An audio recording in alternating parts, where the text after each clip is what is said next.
I promise you, the sparkly, shiny, perfect version of you is the least interesting one. Tell me your real story. Share with me your messy, wild parts. I'm Lauren, host of Kind of a Mess, showing up to share the stories we all need to hear to know we are not alone on this wild ride. We have an open door policy here. Everyone is welcome. Excuse the mess. Come on in. Welcome, Martina. You are a clinical mental health social worker with a PhD in interpersonal violence, and you've spent more than 20 years on the front line supporting survivors of sexual assault, domestic violence, and coercive control. You are also a lecturer, researcher, and now the author of Not My Shame, a memoir that is both raw and courageous, and ultimately about resilience and healing. Your story spans so much: childhood abuse, survival through sex work, years inside a cult, and now the work you do helping others. With so many layers to your story, Martina, where do you think it's important for us to start? That's a good question, Lauren. I guess we could start with the way my book is formatted, Not My Shame. So my book has 3 parts. Part 1 starts when I'm 19 years old. Part 2 looks at my childhood experiences. And part 3 is about growing, healing, and becoming who I am today. So we could start with part 1, where I'm pretty much a big mess, big hot mess. And I've been to uni probably for about 7 weeks and drop out because I can't cope being at university. I can't handle my anxiety. I feel that I'm stupid, that I can't do this. And so I run away to the bush, to a commune, and live in the bush, kind of hiding from the world, until I find someone gives me a book by the guru Rajneesh. He's an Indian guru, and he was very big in the 70s, 80s. He died in 1989, but he was a guru for 200,000 disciples. He was Indian, but most of his disciples were Western, like me. Um, You are in Australia at yes, university and have stepped into the bush. yeah, You're a bit lost and you're not sure where you belong in the world. yeah. And this must have felt at the time like an answered prayer for you. Absolutely. Yeah. His book just was like an explosion in my brain. And I felt such intense love for this guru, even though I'd never met him. I became one of his mail order disciples. So I got a new name, a new birthday, and it was like being given a new life and not having a past. Yeah, And wow. I didn't want to have a past because I didn't want to look at my past because it was so violent. And so this really suited me. Uh, and my holy grail was going to live with him on his 64,000 acre ashram in Oregon, in America. And so I had to save up quickly to get there. I had to save up $8,000 to live there for a year. Okay. So this was back in the 80s? Yeah, this would have been in 81. Yeah. So that's a lot of 1980, money. 1981. It was a lot of money then, yes. Yeah, wow. So tell me a little bit more about the philosophies that kind of drew you in. What were the things that kind of drew your heart towards that at the time? Yeah. He was a professor of philosophy at a university in India. And so he was an amazing thinker and speaker. And he was extremely charismatic. And that is what drew me in. He said, "Follow me and I will heal you," basically. And that's what I was longing for, was healing. Also, it was wonderful to meet all the other Rajneeshis, and they kind of became a substitute family for me because my own family was dangerous and unsupportive. So this new family was very, very loving, fun, um, deeply meaningful to me to be connected to people who were also kind of outside the societal norms. Yeah. Okay. So you need to save up money to get Yeah. to America. Tell me what happened. Yeah, so a friend of mine, a new friend who was also a Rajneeshi, was working as a sex worker at a brothel in Surrey Hills. And she was saying to me, I was talking to her and saying, I need to save up money. I've got to get over there quick. And I had absolutely no skills. I was a cleaner, a sandwich hand, worked at Pyrmont fish markets. Like it was all menial jobs that didn't earn much money. So she said to me, you can do sex work. It's so easy and you make so much money. And as soon as she said that, I was sold. The next day, I went for an interview at quite an upmarket brothel in the city in Sydney called Penthouse. And I started working there, I think like 2 days after that. Oh, wow. And it would have seemed just like another answer to your prayer. You're like, I need the money, and then you found a way forward. Yeah, yeah. And at that time, I was only 19, so I didn't really have great critical thinking ability yet. And so I just thought, this is awesome. And there's nothing wrong with sex work, which I still believe, Yep. as a matter of fact, Mm-hmm. even though it did harm me a great deal. But I would never say it's a bad thing for other women to be doing it or other men to be doing it. So Yep. I was just like a babe in the woods, wide open. And I was lucky that I worked with women who really took me under their wing. They were a bit older than me, Mm-hmm. and it was steep learning curve. So I'd been a hippie in the bush and had never shaved my legs, had lots of underarm hair, and I had to get with the program, how to put on makeup, how to present as an alluring sex worker rather than a dropout hippie. Yeah. Okay. So interesting. A new chapter for you for sure. So tell me, how long were you doing that before you ended up in America? Yeah, so I could have got there much quicker, but I think it took about 18 months because I went on various spending sprees while I was doing that job.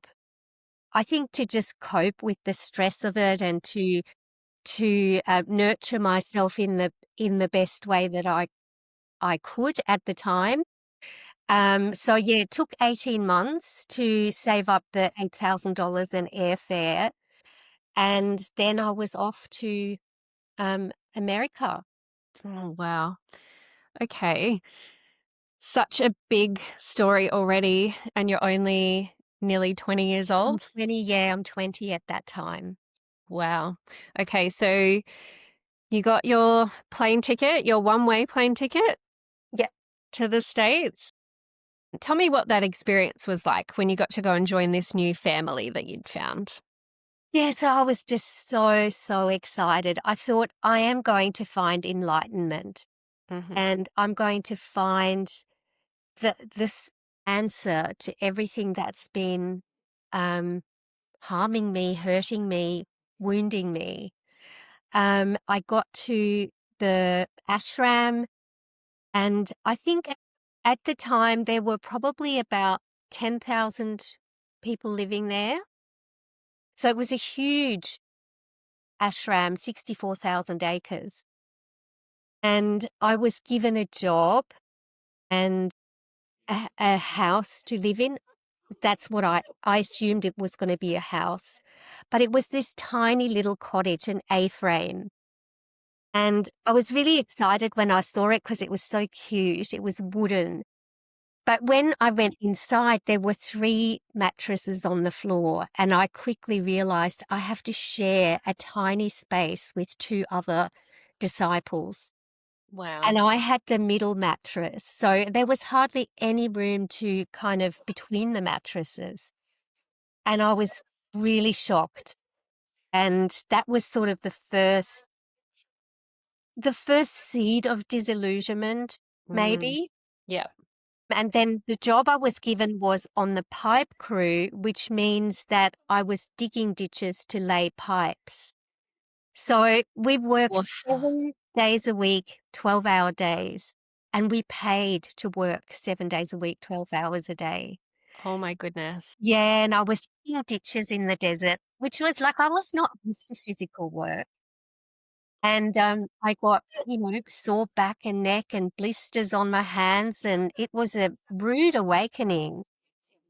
And I realized then also that I wouldn't actually get to see my guru very much.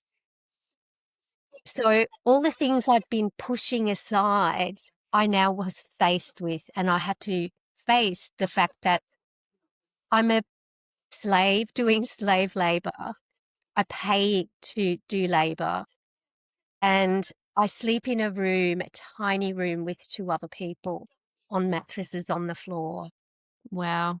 So, what was the image that you had in your head before you left, before you got over there? What did you think it was going to be? Well, I thought that maybe I'll be in a little hut like that because they are pretty cute, but I would be on my own in that hut. Yeah. I'd have my own little room and my sanctuary, and that was like, yeah, I really looked forward to that, and I thought that I would work a bit, but not to that extent. I thought I might work, even in the guru's house, in his mansion, um, doing some cleaning maybe, or um, cooking or something like that. Yeah.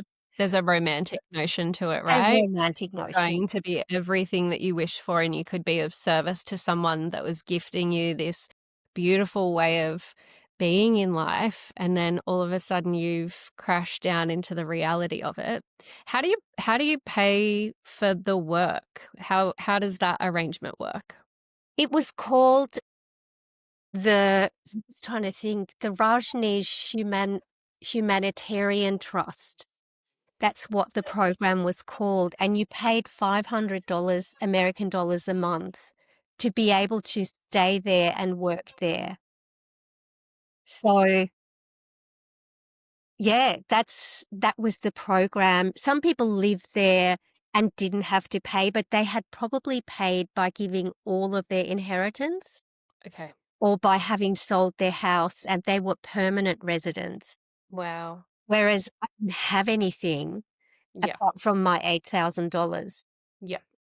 I was never going to be in the upper echelons of that cult. Yeah. Okay. And then you're stuck, Yep, essentially, right? You've yep. hit the end of the road, you're having to pay to work, but you've got a roof over your head. And what are the people that you're there with like? Like, are you talking about how hard this is? Yeah, it was kind of, work was called worship.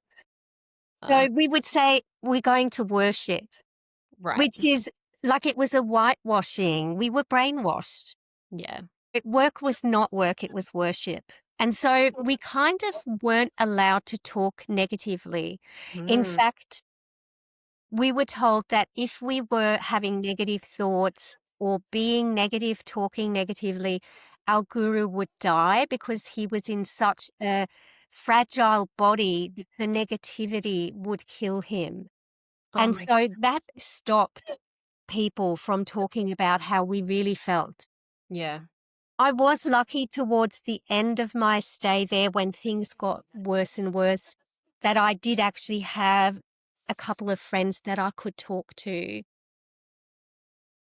Honestly, like we would whisper to each other. what we were thinking. And that was a great comfort. Yeah, that would have been huge. A huge relief to think that it's not just you or that you're doing something wrong by having these thoughts that this isn't enough for me. This isn't okay. And you ended up there for 8 years? No, yeah, I was in the cult for 8 years, but what happened, I was at the ashram for 18 months, and then the whole thing fell apart. The FBI came in, investigated. There were so many crimes to investigate. So the guru fled and he went back to India. And we were all just left there going, oh my God, what do we do now? Yeah, okay. Were you slightly relieved? I think there was some relief, but there was also, I felt very lost once again. Yeah. Yeah, very lost. I had to ring my mum and say, can you send me money for a plane ticket home? And everyone had to beg, borrow, and steal to leave. And that soon everything was sold on that ashram and it was closed down within a month or so.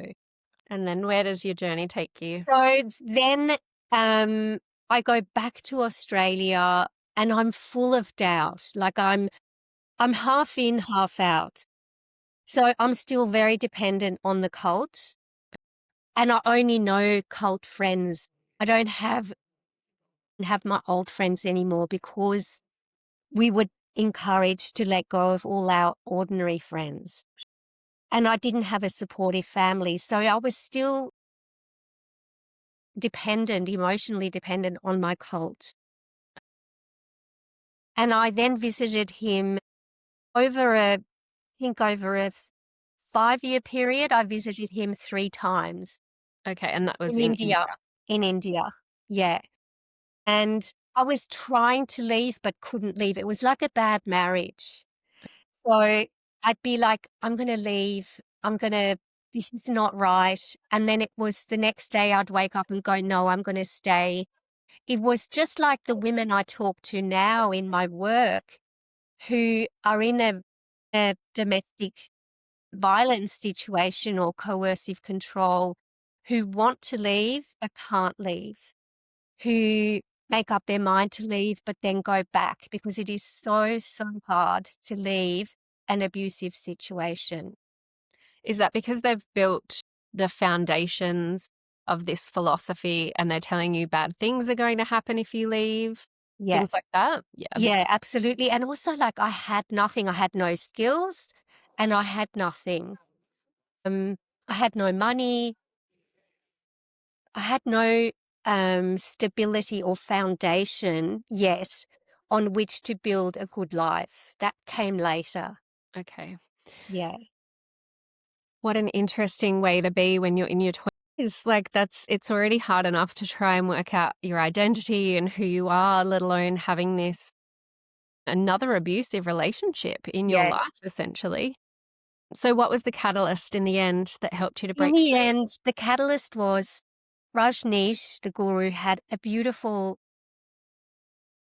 I don't know what you would call her. She took care of him. She was his lover. She was his um, the closest person to him. And her name was Vivek. She was an English woman from UK. And when I was there the third time, Vivek died by suicide Oh, wow. one Okay. night. And it was the reaction that the guru had, but also that everyone else had, that helped me finally see this is a very dangerous cult. And this guru does not care about anyone but himself. So after she died, he said, no one can go to her funeral. We're not to talk about her anymore. And that was horrific for me because I had such deep empathy for Vivek's suffering. Yeah. I knew about mental health. I knew about depression. And I just felt such sorrow that she had died alone, all alone, while we had looked the other way. Yeah. Yeah, wow. And so the next day I booked my ticket home and I moved back to Australia and I became Martina again, my birth name, and I got rid of all aspects of my cult life. Did you need help when you were going through that transition back into your old self? Were you going to therapy, or did you have any other close friends that you form relationships with that helped you? Yeah, we had there were maybe three of us, a really small group of three of us who were refugees from that cult who had Okay. left around the same time, and we really supported each other, Okay. which was beautiful. There were a couple of women friends that I'm still friends with now. But I also started going to therapy, and that was incredible, actually. It was a long journey. Um, I started going to therapy because I became severely depressed after I left the cult.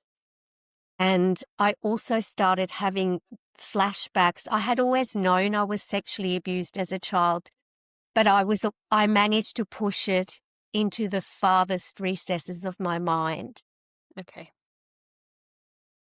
But now I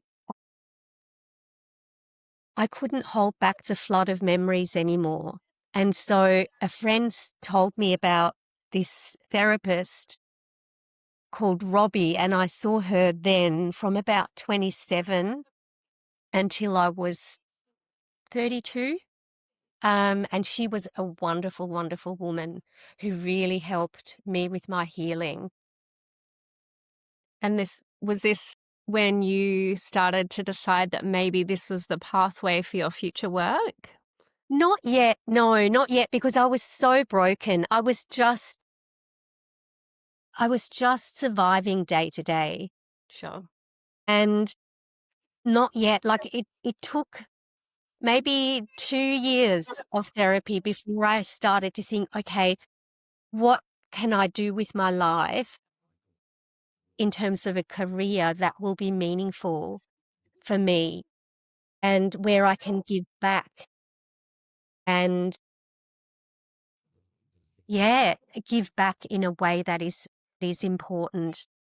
So, um, I started going to uni about 2 years in, but the first 2 years were really just surviving day to day and often feeling suicidal, having suicidal ideation, depression, not being able to get out of bed, and just having terrible nightmares and flashbacks to my two abusers. So the first one was my grandfather and the second one was my uncle, his son.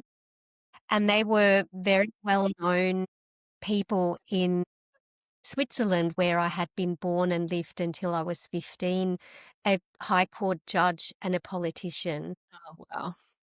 I'm so sorry to hear that. That's so terrible for you to have experienced that. So you've got the trauma of your childhood and then you've got the trauma of your 20s sitting next to each other, essentially. Yeah, yeah. So you go all the way back to the start and have to start working out, who you are from a place of that trauma. That's such a huge, huge thing to heal, isn't it? Yes, it took ages. It took much longer than I wanted it to. And I see the same with the work I do now with victim survivors. It always takes longer than they want it to. It's really a courageous journey. Tell me a little bit more about the suicidal thoughts. I know that this is something that is so much more common than what we talk about. Yeah. Something that I work in mental health myself, something that I really want to bring to the forefront in letting people know that it's quite common when you have had these traumas and you're going through the healing, and it's not just a one-stop shop and you feel better. It's never this linear path. It's always cycles. But tell me a little bit more about that, and do you have any wisdom on that? On the way that we wonder, or we get to these points in our life where we go, "What's the point? What are Yes. we doing this for?"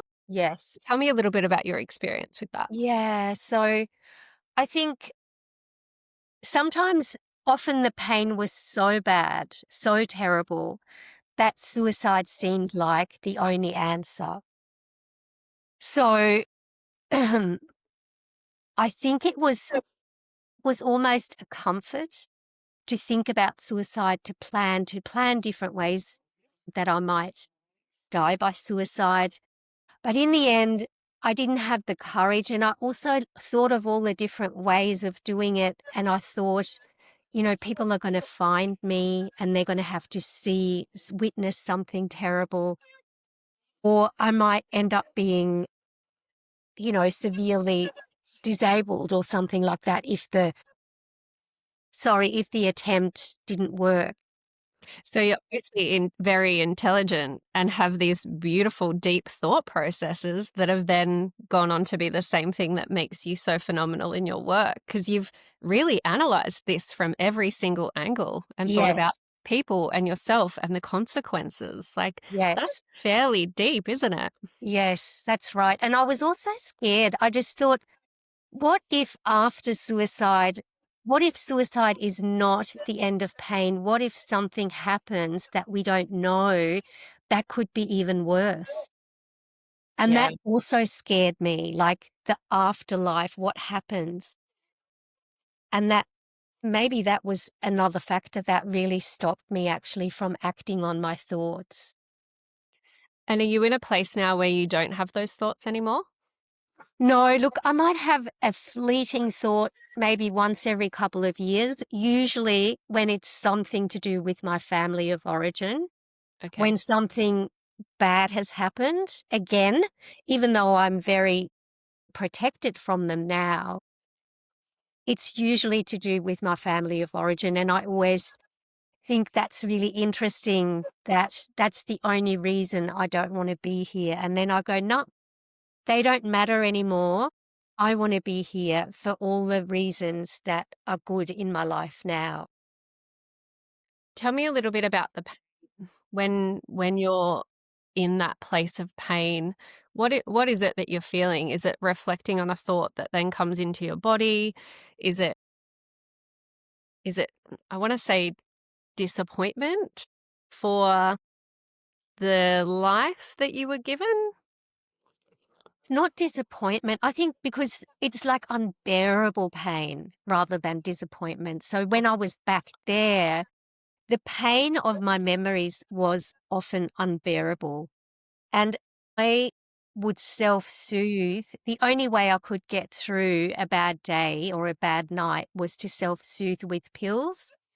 So that was my main addiction, was pills. And I had learned that addiction from my mum, who was also addicted to pills, who was also abused by the same perpetrators that I'd been abused by. So I was using pills, Valium, Masindol, Panadine Fort, sleeping pills, and so on. So to ameliorate the terrible pain. And it was not until my maybe early 30s that I was able to address that addiction. Okay. Tell But me a the little bit pills about that. helped me. Yeah. Tell you about, Tell me a little bit about how you stepped away from that. How did you find other ways to, well, so you're numbing out the pain. yeah, You still need to cope with it because it doesn't go away, especially with trauma from a childhood that is so, so intense. What did you find that took the yeah. place? I think by that time I was at university and I was really scared. I thought, I'm the most stupid person here. And I had so much anxiety, but I persevered. And Robbie, my therapist, really encouraged me along the way. And so over time, after a couple of years, I realized that I am actually smart. And that was like such a relief to know I am smart and there is something worthwhile I can do with my life. And so I learned by being at university, I just read voraciously every feminist text I could get my hands on. And that was such an awakening for me. And it kind of healed me. You know, these women's voices that I read were so healing and infuriating as well. And I think I started to feel angry instead of just hopeless and pathetic. And the anger has been something that has really helped me over the decades to keep going and to not give up. So then I thought, I'm angry, I'm smart, I want to help other women, I care about other women, I care about victim survivors, whether they're men or women or boys or girls. I've got something to share. And so then I was ready to stop using pills. The anger lit a fire. Yeah. It's so admirable that you were able to do that. Do you think that inner dialogue of not being smart, is that something that was used against you as a kid as well? Yeah, absolutely. So because my perpetrators were a judge and a very super smart politician, they both had PhDs. My oldest brother had like an IQ through the roof, and he was also an abusive person in my young life. I always felt they are so smart and I am just hopelessly stupid.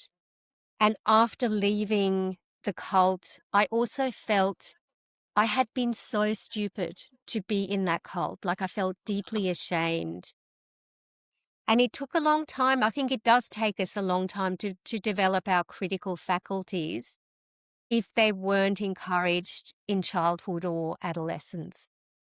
Yeah, and you've got to go back and look at, the root causes of these belief systems that end up happening, because otherwise the patterns just keep reforming, don't they?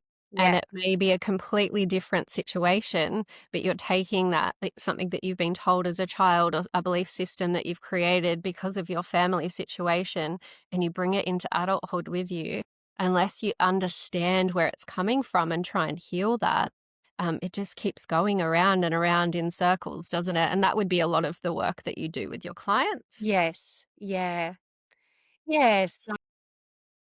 I graduated in social work. I then did a master's in couple and family therapy and a PhD on sexual assault and the legal system, and started working with victim survivors probably at about 33.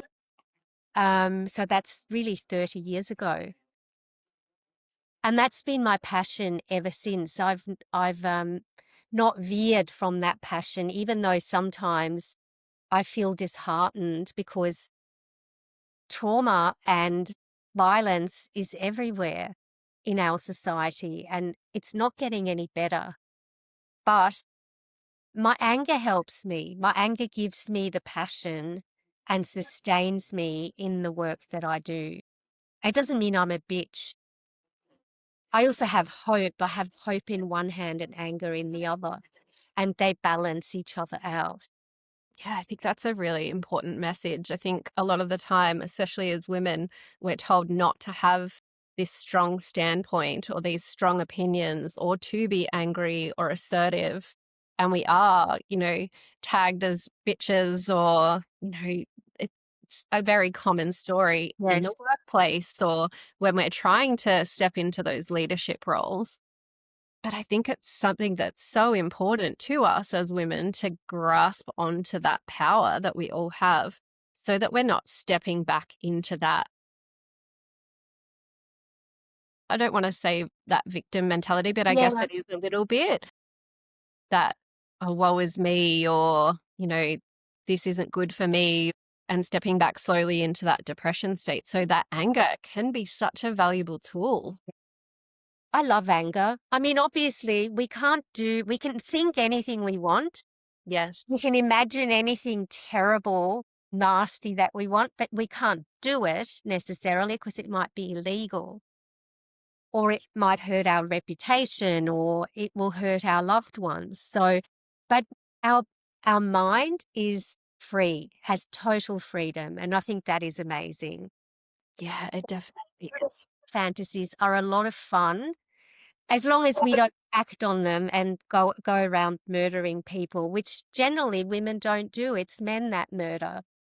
The statistics definitely show that, don't they? Yeah, Especially in this country at the moment, which is so, so yeah. sad. So tell me, what does your work look like? What does a week look like for you at the moment? So I have recently resigned from teaching at uni. So I used to work 2 days a week teaching at Newcastle University in the medical program.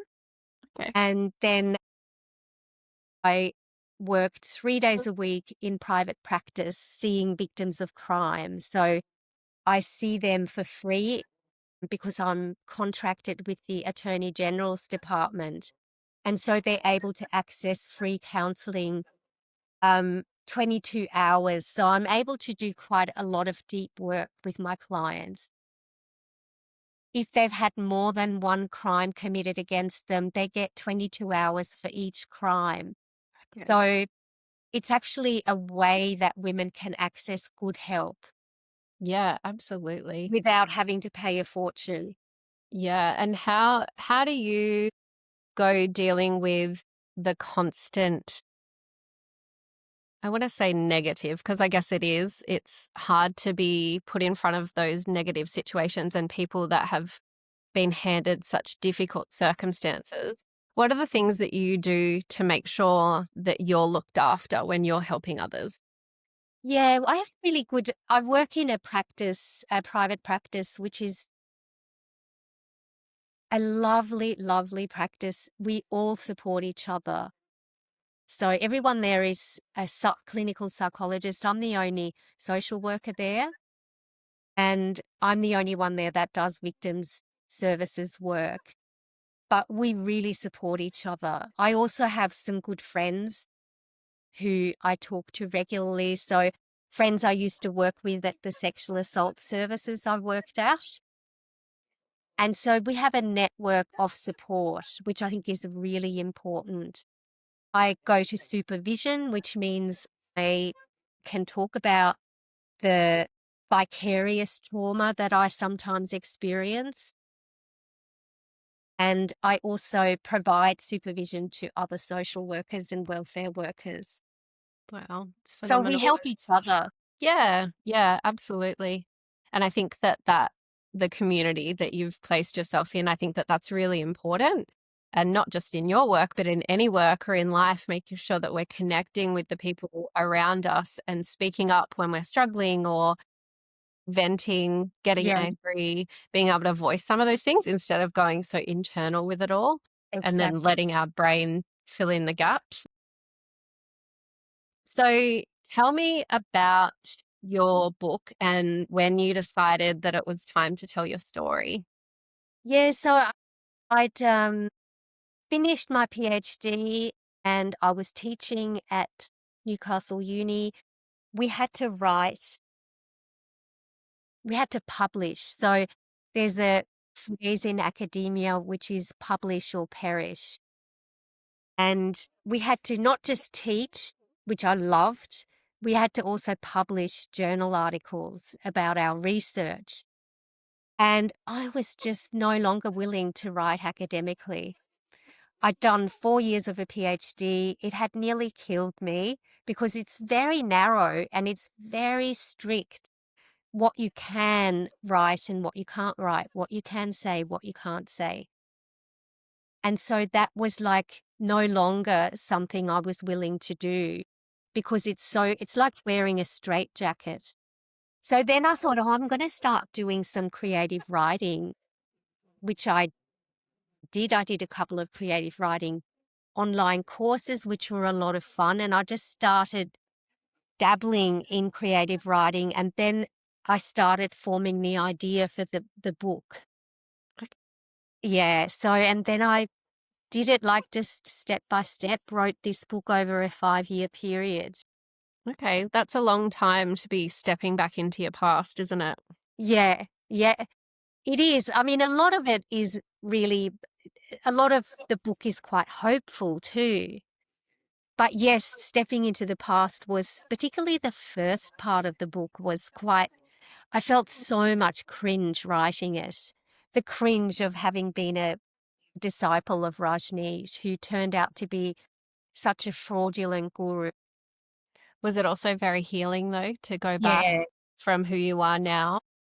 it And you've was. had lots of compassion too.